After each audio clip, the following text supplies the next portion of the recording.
What is up, everybody? Welcome back to another Dragon Ball Z Dokkan Battle video. In this one, we're going to go over all of the new units / the new tournament awakenings this time around. I hope you all enjoy this. Subscribe if you are new for more content. Now, if you didn't know, this is the 23rd tournament. It is themed off of the 23rd tournament in Dragon Ball. If you haven't seen Dragon Ball in particular, you know, the original series, make sure you do check it out because it's honestly, in my opinion, the best one, but that's my opinion.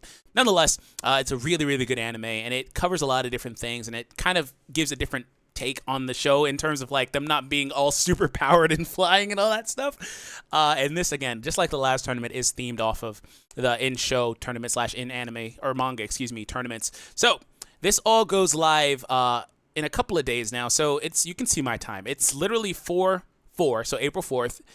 This goes live in just over 2 days. 2 days and a few hours or so. Well, not even that. It's 1 day and however many hours that is. I'm bad at math. You can tell.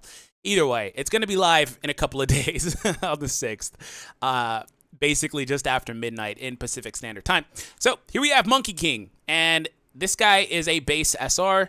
He can awaken to SSR. The cool thing about him is that if he, I don't know how you acquire him, but if he is available on like the Dragon Ball Saga summons or things like that, he could be a very cool way to raise the SA level of at least a lot of the SSR Gokus in the game at a 50% clip.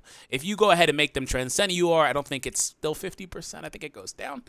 Either way, you know, in their base SSR form, it should still be a 50% clip with this guy going into them. Pause. So that would work out pretty well. And if he's acquired through any other means, like maybe missions, and you have a limited number you can get, technically, that it's not super good. But if you get the chance to summon for him every so often on Dragon Ball Saga's banner, that's not too bad. Anyway, speed and body type. So I'm pretty sure that's AGL and physical get 20% attack and HP. He does stun, and he has huge damage, okay? And he gets 100% at the start of the turn, or it's not saying at the start of the turn, so I'm assuming all of this is one passive. It's just weirdly translated because Google. Basically, it's saying when he's facing 2 enemies or more, he gets 2 ki, 40% attack, and 100% defense. Now, that's all good and dandy. He also has shocking speed, you know, and other solid links, you know. Infighter is a solid one. You know, Sun Family is a solid one as well. It's all well and dandy, but, like, that's a useless mechanic in a lot of different respects. I understand why they gave it to him, like, in terms of, like, trying to make it relative to the show. Let me see if there's actually a translation here. Yep, there we go. Medium chance to stun the enemy and causes supreme damage? I don't know if that's supreme. Oh, no, this is actually the other Goku, which we'll have to get back to because, yeah. You know, Monkey King, the physical one. But yeah, so I understand why they did it. It's just not super good. Anyways, let's move over to the big kahuna. Look at this art. I love me some Gohan, man. Oh my gosh, I love me some Gohan and Crillon. You see them every time I do a video.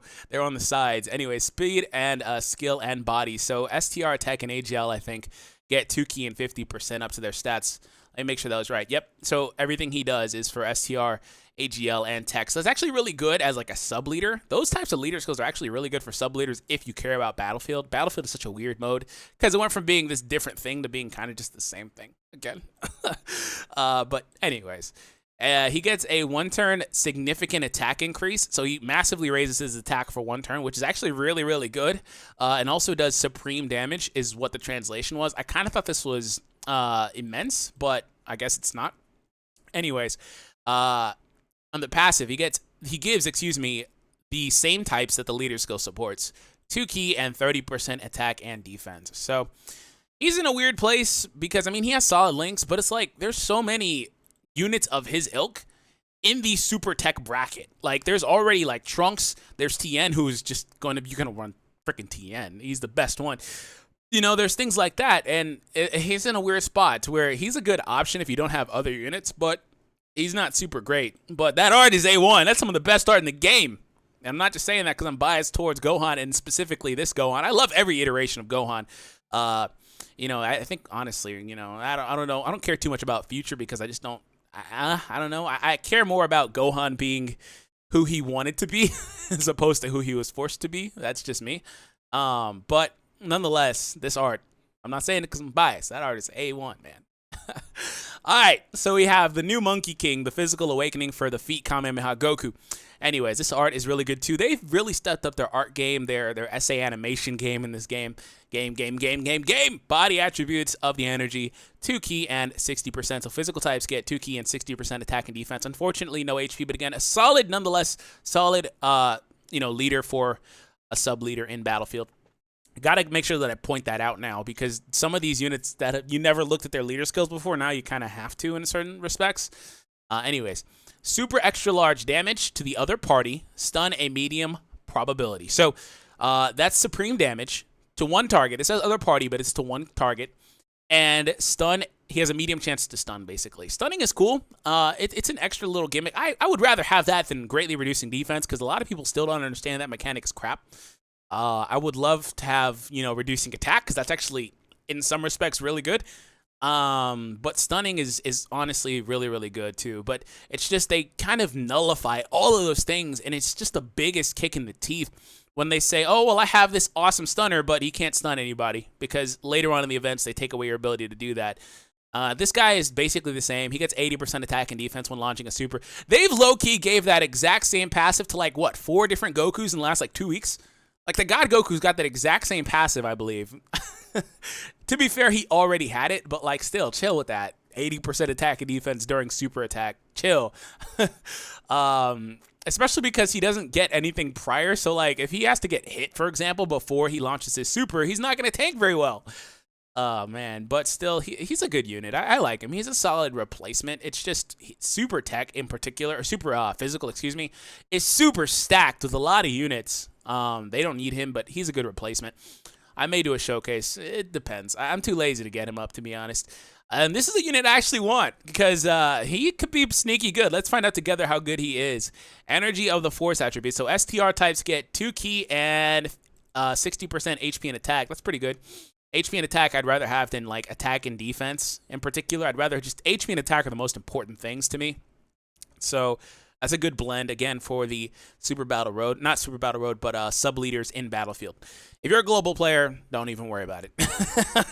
Majunior. I love that they called him a junior, too. That's awesome. Majunior. Revenge of the Great. Not going to say that because demonetization. Anyways, Ultra Explosion Maha. Okay. Given the super extra large damage to the opponent. See, they're so weird with this. It says to the opponent, which clearly signifies one target, but the other one said to the whole party. And it's that's also a single target move. That just Google translates wonky. Greatly reduces defense, and there goes that crap mechanic I mentioned, but whatever. It's good against Broly. If you're taking on a Broly event, any of them, it's really good there. Anyways, the enemy whole of attack and defense 20% down. So every enemy loses 20% attack and defense is what I'm reading that as, which is pretty cool. Even if it's just one enemy, that's still really cool. And attack was, and sometimes giant, and stun a medium probability the enemy. Oh, okay. So there's also a transformation for this guy, and I don't know how to pull up the transformation. I mean, it doesn't really matter, because what happens is when he transforms, he gets the natural max stats, has no passive or anything, because that's just the way that mechanic is. It needs to be updated.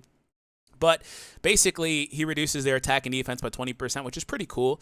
And attack was, and sometimes giant, stun a medium probability. So it seems like the attacked enemy loses 20% attack and defense, and he has a medium chance to stun them. That is what I am taking from that. Feel free to correct me if you were able to pull up the translations. In fact, let me update this really quick just to see if any more have came through. But that is what I was reading that as. In fact, he's actually done for the most part. Enemy loses attack and defense by 20%, and medium chance to stun enemy on attack, and a chance to go giant. So he has a chance to go giant, and if he hits the enemy, he has a medium chance to stun them, but they innately lose their attack and defense. So he's kind of useless, actually, until, in terms of his own individual output anyway, he's kind of useless in terms of, the way that he works offensively and defensively, unless he transforms and gets those naturally high stats and, that invincibility in terms of, not being able to take any damage. So otherwise, he's kind of eh. Let's go ahead and move over to Chi-Chi. Now, unlike Goku, Chi-Chi, I think Chi-Chi could be honestly, the reward. I don't know what the reward is, but I think she could be it, which would make sense. But she goes unlike Goku, which is what I was pointing out. And here are her translations. Physical types get 2 ki and 50% of their attack and defense. Like I just said, I'd rather have HP and attack. I feel like they're just kind of rolling dice to see which ones they're going to give, because they're doing the same leader skill, it's just different variances on it. 2 ki and whatever, percentage to whatever attributes. Supreme damage and a rare chance to stun. For 2 turns, enemy loses 20% attack and defense. That's actually really cool because it stacks, I would assume, because there was another unit in the game like this, like Arale. Arale has a similar passive. I think it's for like 3 turns or whatever, and she reduces by like 15%, and it would stack naturally.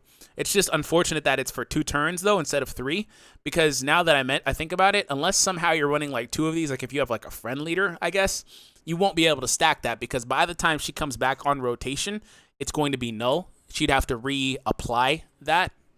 So it is what it is, and it also doesn't say attacked enemy, so I'm guessing this is at like the start of the turn or something. I don't know.